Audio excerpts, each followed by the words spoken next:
దైవభక్తి కలిగినటువంటి దేవుని ప్రజలైన, దేవుని బిడ్డలైన, దేవుని పిల్లలైన మీ అందరికీ నా హృదయపూర్వకమైన మనసారా వందనాలు తెలియజేస్తాను. దేవునికి స్తోత్రం. నిజంగా ఎందరికీ లేని ఒక గొప్ప ధన్యత, గొప్ప భాగ్యాన్ని దేవుడు మనకు అనుగ్రహించాడు. మనకంటే అందగాళ్ళు, ధనవంతులు, పేరు ప్రఖ్యాతి గలవారు ఎంతోమంది మన భారతదేశంలో కానీ ప్రపంచ దేశాలలో ఎంతోమంది ఉన్నారు. కొన్నిసార్లు వారుకున్నటువంటి ధనాన్ని చూసినప్పుడు, వారుకున్నటువంటి టాలెంట్ని చూసినప్పుడు, వారుకున్నటువంటి అందాన్ని చూసినప్పుడు, వారుకున్నటువంటి ఐశ్వర్యాన్ని చూసినప్పుడు కొన్నిసార్లు మనకి ఆలోచన కలగవచ్చు. ఏమని? వారైతే అందంగా ఉన్నారు, వారికి మంచి టాలెంట్ ఉంది, వారు గొప్ప స్థితిలో, ఉన్నతమైన స్థితిలో ఉన్నారు, ఐశ్వర్యంగా ఉన్నారు, వారి దగ్గర డబ్బులు ఉంది, ధనం ఉంది, ఐశ్వర్యం ఉంది, వారి దగ్గర అన్నీ ఉంది.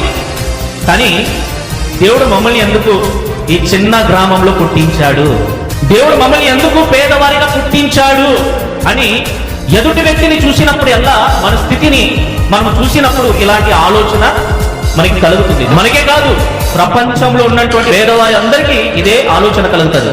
కానీ వారికి లేనిది మనకు ఉన్నదేమంటే, వారికి డబ్బులు ఉంది, ఐశ్వర్యం ఉంది, టాలెంట్ ఉంది, అందం ఉంది, అన్నీ ఉన్నాయి. కానీ క్రీస్తు వారి దగ్గర లేదు. మనకి ఏమి లేదు, కానీ పరలోకంలో ఉన్నటువంటి శక్తి కలిగినటువంటి దేవుడి యొక్క ప్రేమ మన దగ్గర ఉంది. చెప్పకూడదా? హల్లెలూయా.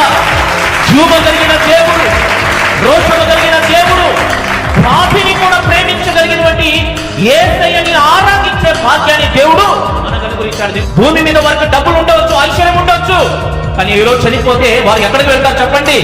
కానీ ఈ క్షణంలో మనము చనిపోతే, ఈ క్షణంలో మన గుండె ఆగిపోతే, మన ఆత్మ ఈ శరీరాన్ని విడిచిపెట్టి వెళ్ళిపోతే, భూమి మీద మనము కన్ను మూసినా యేసయ్య ఒడిలో మనం కన్ను తెరుస్తాము. చెప్పండి, చెప్పట్లు.